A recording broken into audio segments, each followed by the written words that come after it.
जयंत चौधरी सपा को छोड़ बीजेपी से करेंगे गठबंधन।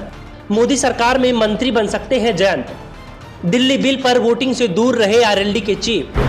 यूपी की सियासत में चर्चा चल रही है कि आरएलडी के मुखिया जयंत चौधरी नई सियासी खीर पकाने की कोशिश कर रहे हैं। संकेत मिल रहे हैं कि जयंत चौधरी सपा से गठबंधन तोड़ने की तैयारी कर रहे हैं और ये चर्चा लखनऊ से दिल्ली तक चल रही है। मोदी सरकार के खिलाफ पेश किए गए अविश्वास प्रस्ताव पर डिंपल यादव ने जोरदार भाषण दिया, लेकिन संसद में चर्चा जयंत चौधरी की हो रही थी।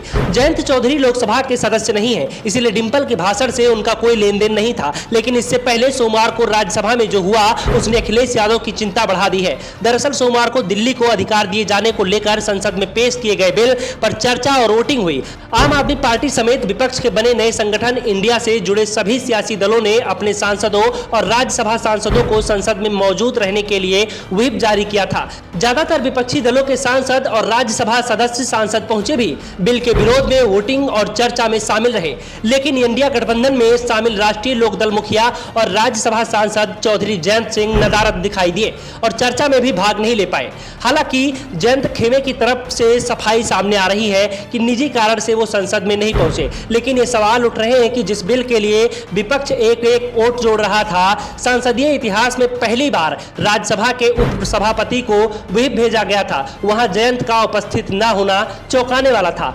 वैसे चौंकाने वाली गैर मौजूदगी पूर्व पीएम एचडी देवेगौड़ा की और सपा के सहयोगी से राज्यसभा पहुंचे कपिल सिब्बल की भी रही। सिब्बल निर्दलीय सांसद हैं, इसीलिए वो किसी व्हिप के अधीन नहीं है, तो देवेगौड़ा को तो खुद ही फैसला करना था कि उन्हें क्या करना है। वैसे ही जयंत को भी फैसला खुद ही करना था। ऐसे में चर्चाएं चल रही है कि जयंत ने कहीं बीजेपी की तरफ अपना सॉफ्ट कॉर्नर तो नहीं दिखाया है। दरअसल चंद दिन पहले ही आरएलडी के बीजेपी के साथ 2024 को आम चुनाव के मद्देनजर गठबंधन के जाने को लेकर खिचड़ी पक रही थी। जयंत के चावल बनाने, खिचड़ी बनाने, खीर बनाने के ट्वीट ने संगठन का सस्पेंस और ज्यादा बढ़ा दिया था। ये सस्पेंस और ज्यादा तब बढ़ गया था जब ट्वीट के कई दिन बाद तक चौधरी जयंत और उनकी पार्टी की तरफ से बीजेपी संगठन की चर्चा पर चुप्पी साध रखी थी। कोई सफाई नहीं दी गई। बाद में खबर आई कि बातचीत हुई थी, लेकिन बात बनी नहीं।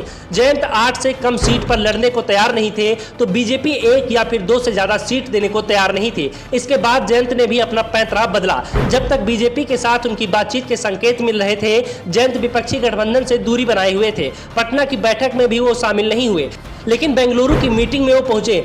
बेंगलुरु में विपक्षी दलों की मीटिंग में जाते वक्त जरूर चौधरी जयंत ने तस्वीर साफ की थी और कहा था कि आरएलडी विपक्षी गठबंधन के साथ ही रहेगी। लेकिन राज्यसभा में विपक्षी की प्रतिष्ठा से जुड़े दिल्ली के बिल को राज्यसभा में रोकने के लिए जयंत के गैर हाजिर रहने से एक बार फिर आरएलडी और बीजेपी की नजदीकी की चर्चा को हवा मिलती दिखाई दे रही है और एक बार फिर आरएलडी के नेताओं ने इस पूरे मामले में चुप्पी साध ली है। दरअसल कहा जा रहा है कि जयंत चौधरी ने अखिलेश यादव से भी सीट बंटवारे को लेकर बात की थी। सपा से गठबंधन में उन्होंने 12 सीटों पर दावेदारी पेश की थी, लेकिन अखिलेश यादव जयंत को इतनी सीट देने को तैयार नहीं है।